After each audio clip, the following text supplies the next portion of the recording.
The competition's been unbelievable. I talked to them yesterday and this morning about how it's going in my mind, and it's like you get the last seven Triple Crown winners in a horse race. All right, let's start them all in the same race, and it's coming out of the blocks is Man of War. Then you got Seattle Slew, then Seabiscuit's got the lead. I'm a big horse racing fan, but it's been unbelievable. Iron sharpens iron, so one man makes another man stronger, and they've been holding each other accountable and competing against each other at the same time, which it's been good. It's been really good. I know you were excited to see what Gabe could do. What has he shown you early on? Gabe jumped right in, and he wasn't able to practice in the spring, obviously, but he was able to watch, and he understood what I expected out of each and every one of them in practice, and he jumped in right in, and it's been like he's practiced all spring. I've been pleasantly surprised with his work ethic and his toughness. I was a little concerned coming off of a knee injury as a running back, but he has not wavered one bit. Is there a chance that some of your guys get used a little bit more situationally? I know Mark's talked about that in his past, he's tended to use guys as third down backs, things like that. I mean, do you see that group that you have kind of fitting that?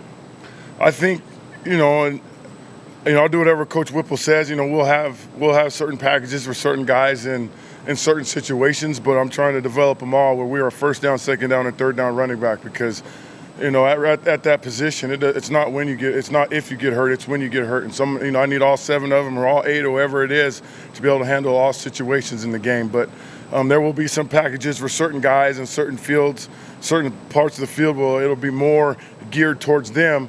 But I expect all of them to be able to handle every situation. How big a deal is it to you, or is it to have a 1A guy, like a guy who separates from the pack somewhat? It's a huge deal for me because, like I said in the spring, when we get an 1A guy, I guess it's been coined RB1. Once an RB1 emerges himself, I think Nebraska's going to have a real good running back. In your experience, how easy or difficult is it for a freshman to come in right away and to make? You know what? It's I don't worry about their age. I don't worry about if it's a freshman, a sophomore, a junior, a senior. In my past, I've played true freshmen. Pretty much at every university I've been at, I've played a true freshman. Just, it's just part of developing them and making them understand that you believed in them and that then they can believe in themselves. It doesn't matter to me. Freshman, sophomore, junior, senior, fifth year, senior, COVID senior, doesn't matter. When will you have a really good idea about RB1? How far into it do you got to go? Well, like I told them today, who shows me who wants it every day, who's going to be the most consistent every day, and who's going to be the most physical every day.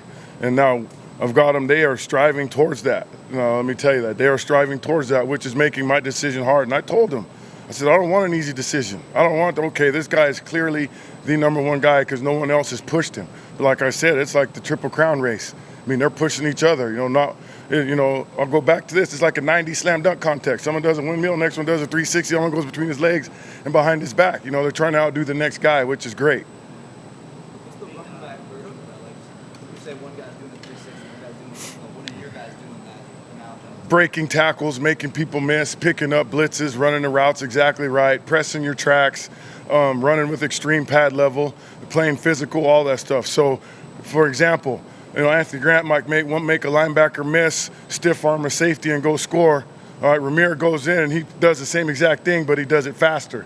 And then you'll get A.J. Allen will go in and pick up a blitz. Jacques Yant will go in and he'll make 4 or 5 people miss and he'll run somebody over. Or it's turning a bad play into a productive play. It's just all about what can I do the best I can on this play to help my team win. Bryan, Coach Whipple said the other day that he would be surprised if there were, going back to the young guys in your room, if there were a lot of contributions early from young guys at the skill spots. I know that obviously includes receivers, other positions too, but how in particular, you mentioned AJ, how are AJ and Emmett coming along? They're coming along great. They both of them have a very high football IQ, which I credit to their high school coaches of teaching them the game of football, where they're learning the system. They've got the big picture. Both of them have the big picture. Now it's the nuances, the finer details of it. It's a situation where, when we get to a scrimmage, because right now we're practicing, all right, and they kind of have an idea of what plays we're running on a day-to-day basis every day. So now, a big measure for me will be when we get into a scrimmage, when they don't know what that next play is going to be, and can they handle and process everything fast enough. Well, Ramir, I mean, he's a guy who's kind of the veteran in the group now.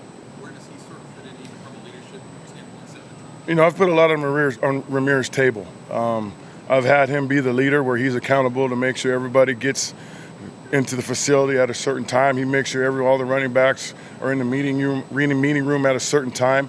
He makes sure all the running backs are in the training table at a certain time.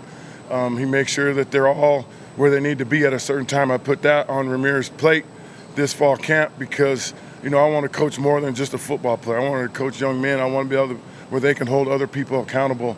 And, this is the best tool I have is to teach them to be able to do that. Physically, last year was used a lot more in the pass game too. Does he have a skill set, do you think, that could be used? Oh, Ramir's got a skill set where he can do it all. He can line up at receiver. He can line up at running back. He's phenomenal on special teams. And he's a pleasant kid to be around. So, Ramir is going to be used by us a lot in a lot of different situations, a lot of different packages. We've just got to get to that when we get to game-by-game situations of how we're going to handle all that. How are they using him on special teams? He's everything. He's the front line, which is the hardest position in football to play. He's on the front line on kick return, where he's got to drop 15 yards, turn his back to somebody, and then take a charge. Ramir's on that. He's a bullet on punt team.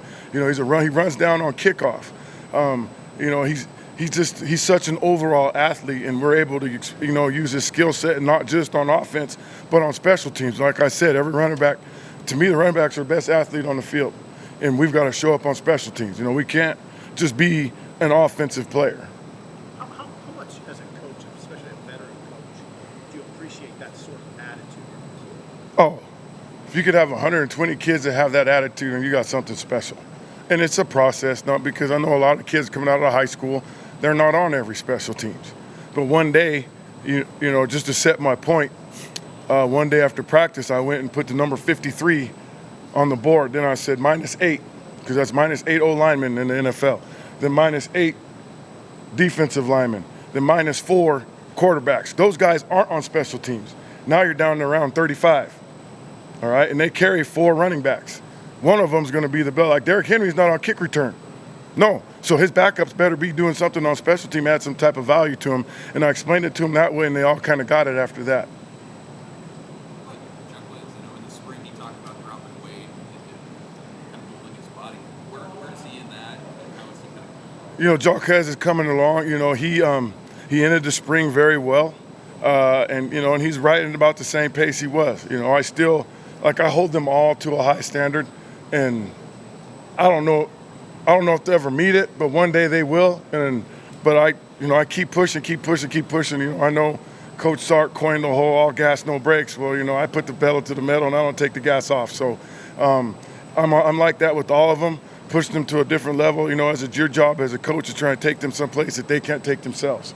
And in order to do that, you got to keep pushing. And that's the same with Jaquez and everybody in that room.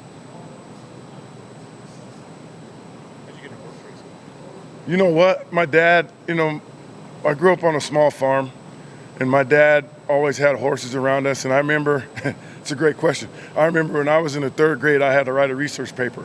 And I wrote my research paper on thoroughbreds. And ever since then, I got into it. I think the Kentucky Derby winner that year was Snow Chief. And ever since then, I just kind of followed it. Ever been to the Derby? No, I want to, though. I've been to a couple of races when I lived in Louisiana. They had a little Louisiana Downs in Shreveport, so I used to go over there, take my kids over there and watch races. But I'd love to go to the Derby one day. That'd be great. You ever picking winners? Yeah, I'll pick some winners for you. You want to go? Sure. Yeah. I always look at the cutest one. That doesn't apply for running backs. No, it does not apply for running backs. No.